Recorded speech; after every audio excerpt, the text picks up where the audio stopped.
नमस्कार दोस्तों, आपका हमारे सेशन में हार्दिक स्वागत है। दोस्तों, हम लोगों ने झारखंड के इतिहास के तहत 3 टॉपिक को हम लोगों ने पढ़ लिया है। कौन-कौन सा? तो एक तो झारखंड का ऐतिहासिक नाम था, वो आप लोगों ने दोस्तों याद कर लिया होगा। उसके बाद हम लोगों ने देखे थे कि प्रागैतिहासिक काल का कौन-कौन सा अवशेष जो है वो झारखंड में कहाँ-कहाँ पाया जाता है। तीसरा क्या था? तो तीसरा था आपका कि झारखंड में जो है वो झारखंड का धार्मिक इतिहास क्या है, यानी कौन से जैसे जैन धर्म हो गया, बौद्ध धर्म हो गया, उसके अवशेष झारखंड में कहाँ-कहाँ पाए गए हैं और क्या-क्या पाए गए हैं। आज जो है चौथा जो टॉपिक होगा दोस्तों, ये काफ़ी महत्वपूर्ण टॉपिक है। इसमें हम लोग देखेंगे कि प्राचीन काल में झारखंड जो है किन-किन राजाओं के जो है वो अंडर में था या किन-किन राजवंश जो है यहाँ पे दोस्तों राज किए हैं। तो देखिए, इसको समझने के पहले आपको भारत का प्राचीन इतिहास के बारे में थोड़ा सा पढ़ना होगा। तो चलिए पहले उसको हम लोग देख लेते हैं। लेकिन आज का जो टॉपिक है वो क्या होगा? तो ये है आपका प्राचीन काल में झारखंड।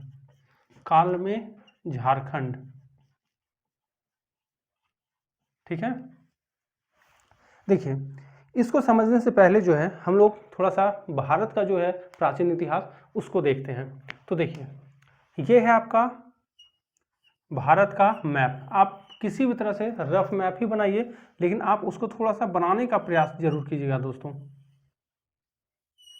ठीक है, देखिए, ये आपका भारत का मैप है। इसे आप देखिए, थोड़ा सा आप समझिए क्या है इसमें। यहाँ है हमारा क्या है? तो ये है हमारा झारखंड। ठीक है, इधर है बिहार और इधर है आपका यूपी। ये जो आप पूरा पोर्शन देख रहे हैं दोस्तों, ये पूरा बंगाल वाला जो पोर्शन देख रहे हैं, ये किसके अंदर में था? तो ये था आपका मगध के अंदर में। किसके अंदर में?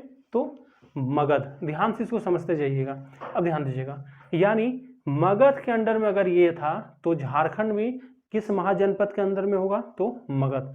16 महाजनपद में सबसे ताकतवर या सबसे विशाल जो महाजनपद था वो कौन था? तो आपका मगध। और मगध के ही अंडर में आपका झारखंड था। अब देखिए, आप बहुत सारी किताबों में पढ़े होंगे कि जो भी उत्तर भारत में था उस समय, उसको दक्षिण भारत जाने के लिए झारखंड से होते हुए जाना पड़ता था। तो आपके दिमाग में आता होगा कि अरे भाई, यहाँ से सीधा इधर क्यों नहीं आ जाता था? रीजन क्या है? क्योंकि आपको पता है यहाँ से नर्मदा नदी बहती है।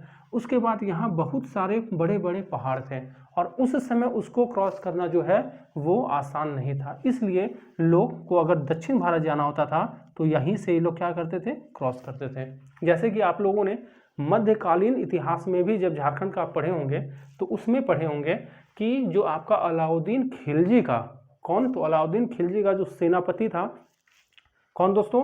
तो मलिक काफूर, जो कि पूरा उसके मतलब अलाउद्दीन खिलजी का जो है दक्षिण अभियान पूरा मलिक काफूर किया था।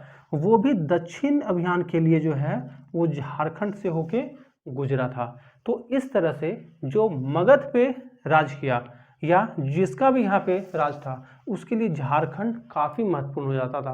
क्यों? पहला तो उसको दक्षिण भारत में जाना है तो झारखंड होते हुए।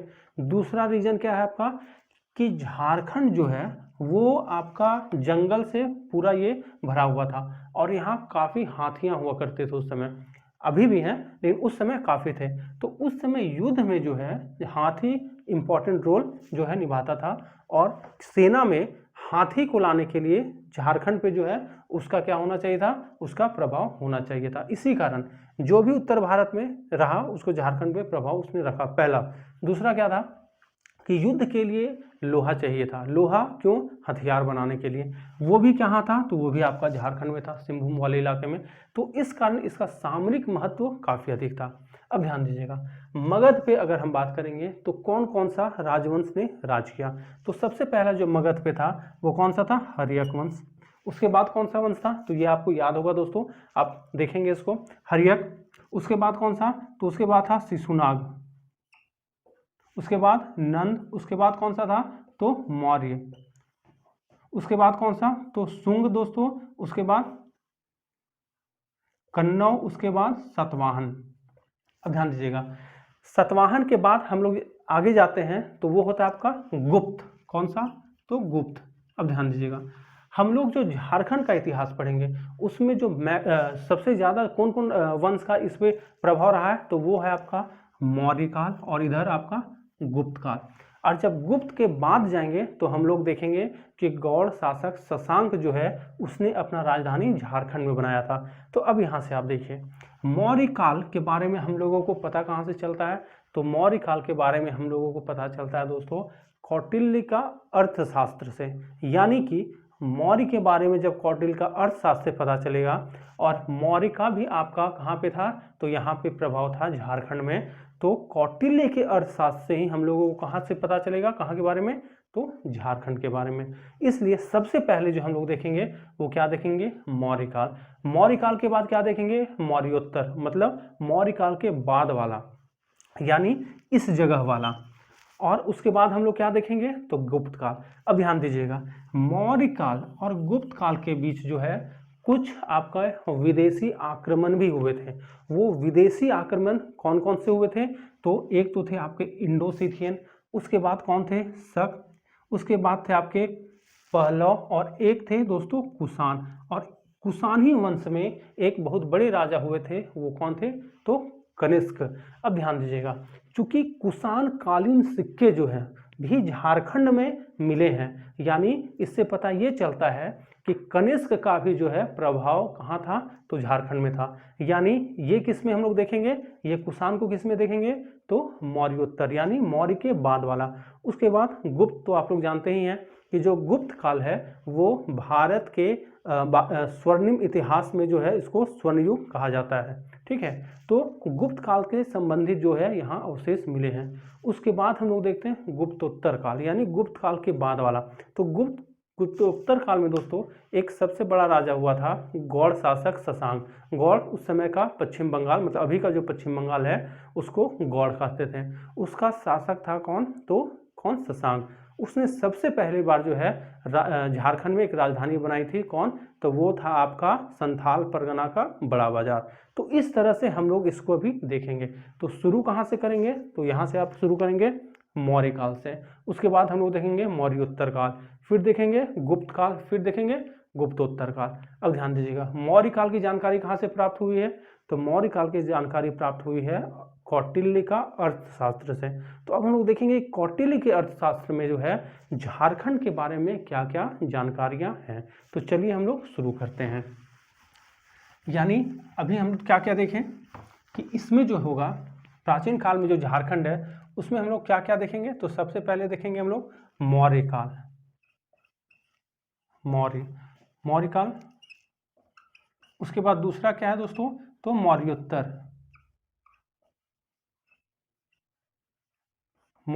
काल। उसके बाद तीसरा क्या होगा, तो ये होगा आपका गुप्त काल।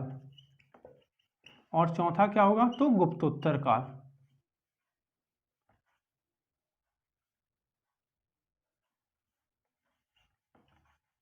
गुप्तोत्तर काल, इस तरह से हम लोग इसको देखेंगे। अब एक चीज ध्यान दीजिएगा, मौर्य काल का कहाँ से, अभी हम लोग बोले कहाँ से, तो कौटिल्य का अर्थशास्त्र। अब ध्यान दीजिएगा यहाँ पे आप इसको यहाँ लिख लेते हैं। यानी अगर हम लोग बात करें सबसे पहला किसके बारे में, तो मौर्य काल में। अब देखिए मौर्य काल में जो जानकारी मिलती है वो कहाँ से मिलती है दोस्तों, तो ये मिलती है कौटिल्य का अर्थशास्त्र से। यानी कि कौटिल्य का क्या,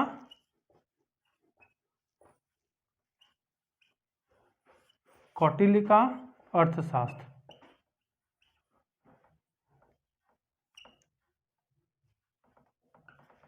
अब ध्यान दीजिएगा कौटिल्य का अर्थशास्त्र में जो है वो सबसे पहले झारखंड को कहा क्या गया है, तो हम लोग इसके बारे में पढ़े थे कब, तो झारखंड का जब ऐतिहासिक नाम पढ़े थे उसमें हम लोगों ने पढ़ा था कि कौटिल्य के अर्थशास्त्र जो है इसमें जो है आपका झारखंड को क्या कहा गया है, तो झारखंड को क्या कहा गया था, तो झारखंड को कहा गया था कुकुट या कुकुट प्रदेश। पहला तो क्या, तो कुकुट या कुकुट प्रदेश कहा गया था किसको, तो झारखंड को। उसके बाद उसने क्या बताया था, मतलब कौटिल्य के अर्थशास्त्र में क्या बताया गया था कि यहाँ पे जो है गणतंत्रात्मक शासन था। कौन सा शासन था, मतलब यहाँ पे जो है लोग जो है गणतंत्रात्मक शासन के अंतर्गत रहते थे, यानी कि गणतंत्रात्मक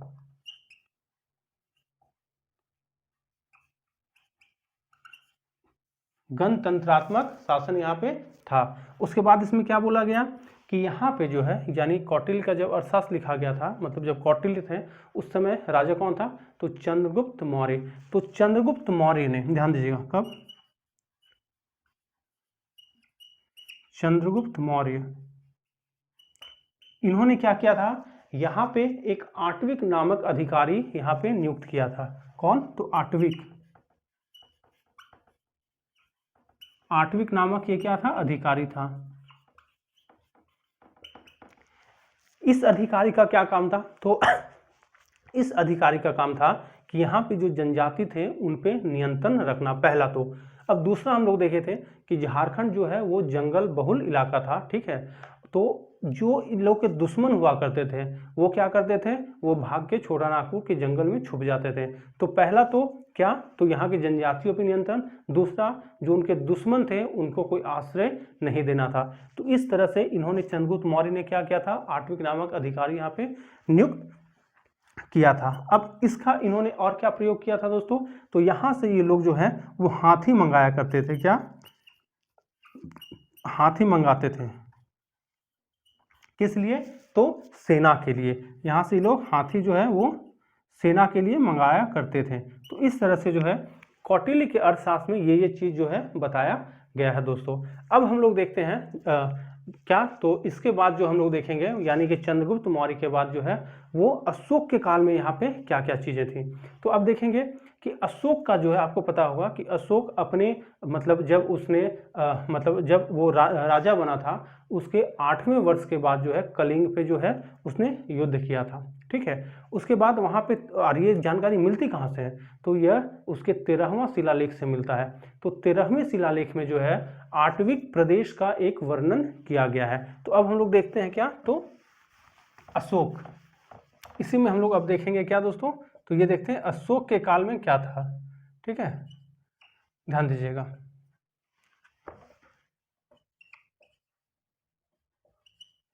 अशोक के काल में यहाँ पे क्या था, ठीक है। अब देखिए यहाँ पे जो 13वां शिलालेख था, इसका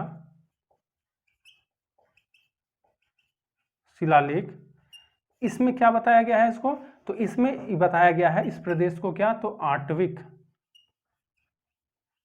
आट्विक या आटव, ठीक है। उसके बाद यानी ये जो आपका झारखंड का प्रदेश है उसको अशोक के 13वें शिलालेख में आट्विक या आटव प्रदेश बताया गया है। उसके बाद जो है उसने एक रक्षित नामक, ध्यान दीजिएगा, क्या, तो रक्षित, रक्षित नामक एक अधिकारी नियुक्त किया था। इसने क्या किया था, रक्षित नामक एक अधिकारी नियुक्त किया था। ये अधिकारी किस लिए नियुक्त किया था, ताकि ये यहाँ पे बौद्ध धर्म का प्रचार कर सके, यानी बौद्ध धर्म के प्रचार के लिए, बौद्ध धर्म के प्रचार के लिए। तो इस तरह से जो है अशोक के काल में यहाँ पे क्या था, तो उसके 13वां शिलालेख में आटव या आट्विक, उसके बाद उसने रक्षित नामक एक अधिकारी नियुक्त की थी। उसका क्या काम था दोस्तों, तो बौद्ध धर्म का प्रचार करना था। तो बस इतना ही फैक्ट जो है आपको मौर्य काल के अंतर्गत आपको याद रखना है। अब ध्यान दीजिएगा, मौर्य काल के बाद हम लोग क्या देखें, तो मौर्योत्तर काल। अभी हम लोग देखे थे कि मौर्य काल के बाद जो सबसे बड़ा राजा हुआ था वो आपका था गुप्त काल में। तो इसके बीच फिर क्या था, तो इसके बीच विदेशी जो है वो आक्रमण हुआ था। तो वो सब से कुछ भी अगर यहाँ पे मिलता है तो जैसे साक्ष्य वगैरह, उसको हम लोग देखते हैं। तो अब हम लोग देखेंगे क्या, मौर्योत्तर काल, ध्यान देखिए क्या, तो मौर्योत्तर काल, मौर्योत्तर काल। अब ध्यान दीजिएगा मौर्योत्तर काल में सबसे पहला क्या था, तो देखिए सबसे पहले रांची में जो है, कहाँ पे दोस्तों, तो रांची में क्या मिला है, तो रांची में मिला है आपका कुषाण कालीन सिक्के। क्या, तो कुषाण कालीन सिक्के कहाँ पे, तो रांची में।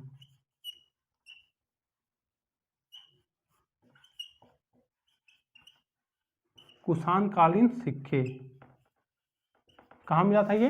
रांची में। इससे क्या पता चलता है, क्योंकि हम लोग देखें कि कुषाण जो है, कुषाण वंश का ही राजा कौन था? कनिष्क।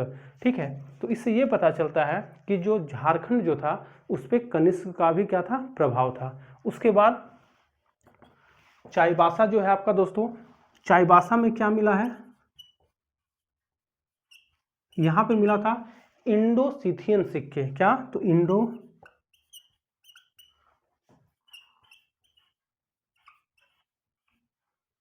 सिथियन सिक्के, ये कहाँ मिला है? तो ये मिला आपका चाईबासा में। उसके बाद आप सिंहभूम जो है, सिंहभूम में क्या मिला है? तो वहाँ रोमन साम्राज्य के सिक्के मिला था।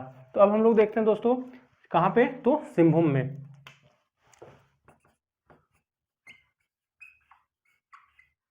सिंहभूम, यहाँ पे क्या मिला था? रोमन साम्राज्य के सिक्के। यानी इससे क्या पता चल रहा है कि इसका जो व्यापार था वो कहाँ से था? तो रोम से था, तभी तो यहाँ सिक्के प्राप्त हुआ है। तो इस तरह से भी आपसे सवाल पूछा जाएगा, रोमन साम्राज्य के सिक्के। ठीक है, तो इस तरह से हम लोग क्या क्या देखें कि मौर्योत्तर काल में ये रांची, चाईबासा और सिंहभूम, ये तीन जगह जो है तीन प्रकार के सिक्के पाए गए हैं। तो यहाँ से भी जो होगा दोस्तों ये आपसे सवाल पूछा जाएगा। यानी मौर्य काल में हम लोग देख लिए अर्थशास्त्र में क्या क्या चीज़ें थी। उसके बाद हम लोग देखें अशोक में क्या था, जैसे 13वां शिलालेख में क्या था। उसके बाद हम लोग मौर्योत्तर काल में ये सिक्के देख लिए। अब हम लोग देखेंगे गुप्त काल में कि गुप्त काल में यहाँ क्या क्या मिला है।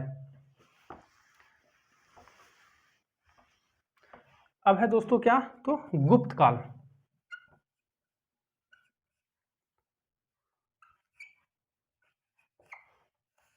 अब देखिए, जैसा कि आपको पता है कि गुप्त काल में एक राजा हुए थे समुद्रगुप्त। उनको भारत का क्या कहा जाता था दोस्तों? तो भारत का उनको नेपोलियन कहा जाता था। अब ये जो समुद्रगुप्त का एक आपका क्या था? अभिलेख है। उस कौन सा अभिलेख है? वो है आपका प्रयाग प्रशस्ति, जो कि हरिश्चंद्र के द्वारा लिखा गया है। उसमें आठविक विजय के बारे में चर्चा गया है। और हम लोग देखे थे कि आठविक जो है वो किसको कहा जाता है? तो वो कहा जाता है आपको झारखंड को। यानी कि हम लोग कह सकते हैं कि आपका जो समुद्रगुप्त जो है उसने आठविक विजय किया था, यानी झारखंड जो था उसी के अंडर में था। तो हम लोग यहाँ से कह सकते हैं क्या? तो देखिए इसको हम लोग ऐसे लिख सकते हैं, तो समुद्रगुप्त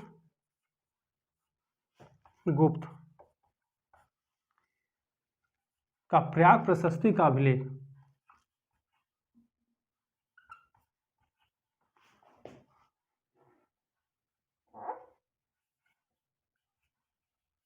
सस्ती अभिलेख इसमें क्या कहा गया था? तो इसमें जो है आठविक विजय के बारे में चर्चा किया गया। क्या? तो आठविक विजय के बारे में इसमें चर्चा किया गया। पहला किसमें? तो समुद्रगुप्त का जो प्रयाग प्रशस्ति अभिलेख है उसमें आठविक विजय का चर्चा किया गया है। अब आपसे एक ये सवाल पूछा जाएगा कहाँ पे? हिस्ट्री में, कि ये जो आपका समुद्रगुप्त का प्रयाग प्रशस्ति था अभिलेख, उसने लिखा कि किसने लिखा था? तो ये हरिसेन के द्वारा लिखा गया है। तो एक तो सवाल यहाँ से। दूसरा क्या था? तो हम लोगों ने देखा था कि समुद्रगुप्त का जो है दोस्तों इसमें प्रयाग प्रशस्ति जो है आपका, उसमें झारखंड को एक और नाम से पुकारा गया था। वो क्या नाम था? तो वो था आपका मुरुंड। कौन सा नाम था? तो मुरुंड,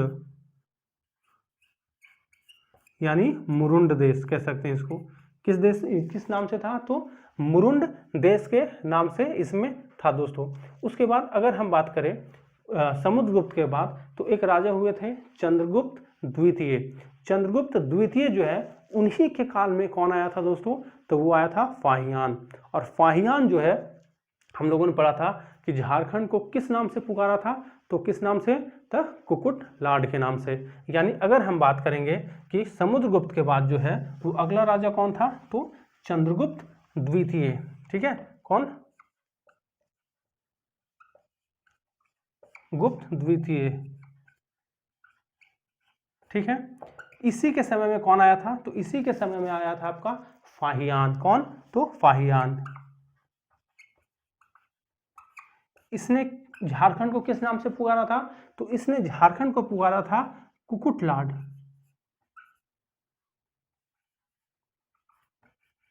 ठीक है, कुकुट लॉर्ड के नाम से इसको पुकारा था। किसने? तो चंद्रगुप्त द्वितीय के समय में फाहियान जो है कुकुट लॉर्ड, मतलब समुद्रगुप्त के समय क्या था और चंद्रगुप्त के समय क्या था, बस आपको इतना ही याद रखना है। उसके बाद अब चूंकि हम लोग जानते हैं कि गुप्त जो है, गुप्त काल जो है वो भारत के इतिहास का स्वर्ण युग कहा जाता है। क्यों? क्योंकि उस समय यहाँ पे जो है स्थापत्य कला में बहुत सारा चीज किया गया और उसका जो प्रभाव है दोस्तों वो झारखंड पे भी पड़ा है। जैसे आप देखे होंगे इसमें जो आपका मुंडा क्या कहते हैं महतो वगैरह जो दिख रहे हैं वो उसी काल का जो है यहाँ पे प्रभाव है। तो गुप्त काल के जो है अभी भी कुछ अवशेष जो है झारखंड में पाए गए हैं, वहां से भी आपसे सवाल पूछेगा। तो वो अवशेष कौन कौन से हैं तो ध्यान दीजिएगा, वो अवशेष गुप्त काल के कौन कौन से हैं। तो सबसे पहला जो है वो है आपका मदुही पहाड़। मदुही, मदुही पहाड़ ये है कहाँ पे दोस्तों? तो ये है आपका हजारीबाग में, ये है आपका हजारीबाग में। यहाँ पे क्या मिला है? तो यहाँ पे मदुही पहाड़ में पत्थर को काट के क्या मंदिर बनाया गया है, ठीक है, यानी पत्थर काटकर यहाँ पे मंदिर बनाया गया है। उसके बाद क्या है दोस्तों, और ये जो मंदिर है वो कुल कितने मंदिर है? तो ये है आपके कुल 4 मंदिर, ये भी आपसे कभी कभी पूछेगा। दूसरा है आपका सतगावा। सतगावा कहाँ है दोस्तों? तो ये है आपका कहाँ पे? तो कोडरमा में। सतगावा ये है आपका कोडरमा में, क्योंकि ये स्थल भी आपसे पूछ देगा कोडरमा। अब ध्यान दीजिएगा, ये जो आपका सतगावा है कोडरमा में, यहाँ पे भी क्या है? तो यहाँ भी है गुप्त काल के अवशेष पाए गए हैं। तो इसको ऐसे आप लिख सकते हैं, गुप्त काल के अवशेष, ठीक है। अब बात करेंगे तो अब है आपका पिठोरिया रांची। कहाँ पे?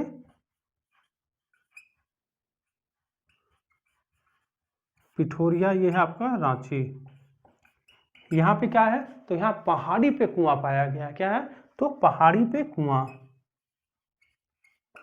पहाड़ी पर कुआं मिला है दोस्तों। तो इस प्रकार से जो है आपका गुप्त काल के कुछ अवशेष यहाँ पाए गए हैं। तो हम लोगों ने क्या देख लिया? मौर्य काल, मौर्योत्तर काल, उसके बाद हम लोगों ने देखा दोस्तों गुप्त काल। अब हम लोग देखते हैं गुप्तोत्तर काल में क्या था।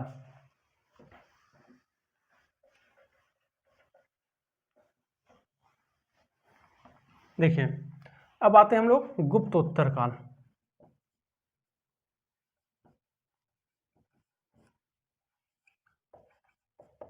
अब देखिए गुप्तोत्तर काल में जो है अभी का जो पश्चिम बंगाल है उस समय उसको गौड़ कहा जाता था।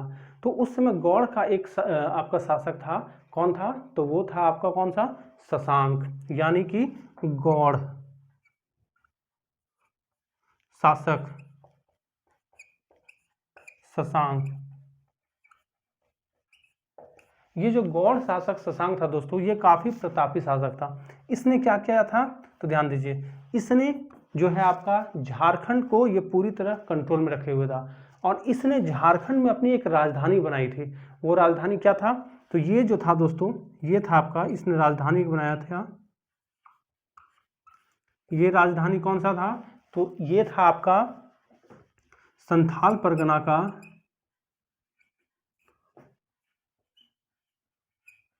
संथाल परगना का क्या? बड़ा बाजार। और एक इसका राजधानी था दुलमी, यानी ये पहला शासक था जिसने कि अपनी राजधानी कहाँ पे बनाई थी? तो इसने बनाई थी कहाँ पे? तो झारखंड में। दूसरा इसने क्या काम किया था? तो हम लोग जो पढ़े थे बेनू सागर, बेनू सागर कहाँ था दोस्तों? तो बेनू सागर आपका था सिंहभूम में। बेनू सागर में इसने एक शिव मंदिर का निर्माण किया था। क्या? तो शिव मंदिर का। बेनू सागर ये कहाँ है? तो यह है आपका सिंहभूम में, सिंहभूम में। वहां इसने क्या किया था? तो एक शिव मंदिर का निर्माण किया था।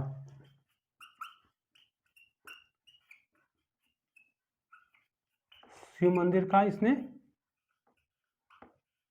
निर्माण किया था दोस्तों। तो इस तरह से हम लोग देखते हैं कि ये जो आपका गुप्तोत्तर काल में ये जो शशांक था उसने क्या क्या किया था दोस्तों। अब हम लोग देखते हैं इसी में आगे कौन सा, तो हम लोग देखते हैं एक है आपका वर्धन वंश, जिसको कि हम लोग पुष्यभूति वंश भी कहते हैं। उसमें कौन थे, तो उसमें एक बड़े राजा हुए थे, उसमें थे कौन, तो हर्षवर्धन। और हर्षवर्धन के साम्राज्य में जो अभी आप संथाल परगना वाला भाग देखते हैं वो भी उनके जो है अंडर था। और उसी समय एक आए थे कौन, तो हेनसांग। और हेनसांग ने जो है वो झारखंड को किस नाम से पुकारा था, तो हम लोगों ने पढ़ा था कि झारखंड को जो है उसने पुकारा था आपका किलोना सुकलाना। ठीक है, तो अब हम लोग देखते हैं कौन सा, तो वर्धन, यानी वर्धन में कौन आया था हर्षवर्धन के समय, तो आया था कौन सा दोस्तों, तो हेनसांग, यानी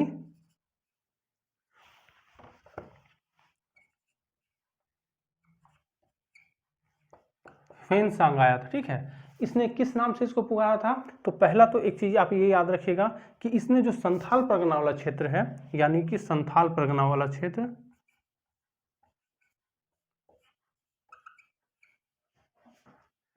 संथाल परगना को किस नाम से पुकारा था, तो कौन सा, तो काजंगल।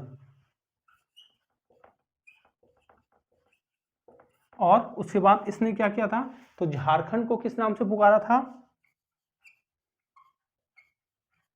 यानी छोटा नागपुर। छोटा नागपुर आप बोलिए,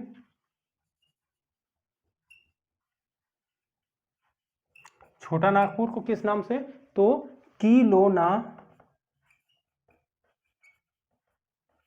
ना किलोना सुकालाना, किलोना सुकालाना,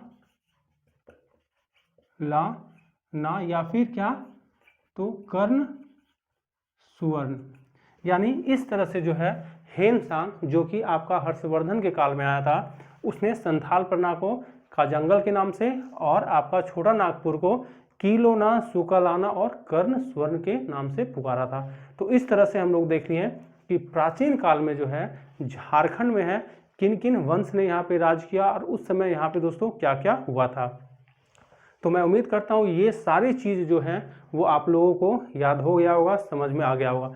इसमें हम सिर्फ वही चीज़ों का चर्चा किए हैं जो कि जहाँ से कि सवाल आने की संभावना है और जिसको कि आप याद रख सकते हैं। चूँकि जेएसएससी का सिलेबस दोस्तों काफ़ी बड़ा है, काफ़ी वास्ट है, आपको सिर्फ झारखंड ही नहीं पढ़ना है और भी बहुत सारे जो हैं चीज़ पढ़ना है, तो आपको सारे का सारे दिमाग में रखना होगा। इसलिए सिर्फ हम उसी चीज़ों पर जोर दे रहे हैं जहाँ से सवाल आने की संभावना सबसे ज़्यादा है। तो चलिए हम लोग फिर मिलते हैं अगले सेशन में, तब तक के लिए दोस्तों धन्यवाद।